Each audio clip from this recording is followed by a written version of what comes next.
The project went through Golden as well as unincorporated Jefferson County, so they were our two primary local agency stakeholders. Within Golden and within Jeffco, we had a lot of residents who were fairly involved with the project. With our stakeholders and, primarily the local residents, three large issues come to mind. First one being that we had to close the multi-use path through Golden during construction.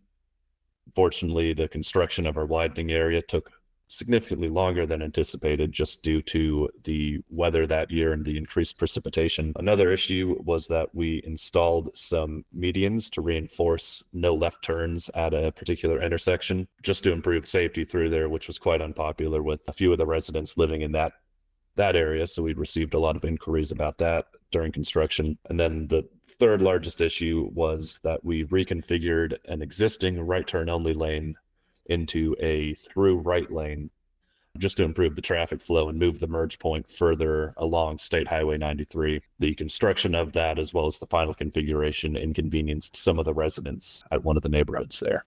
We mainly just went through public announcements, and we had the weekly emails, updates to the website. And we had lots of people reaching out to our PI line, as well as trying to talk to the crews and various other members of staff to get that information.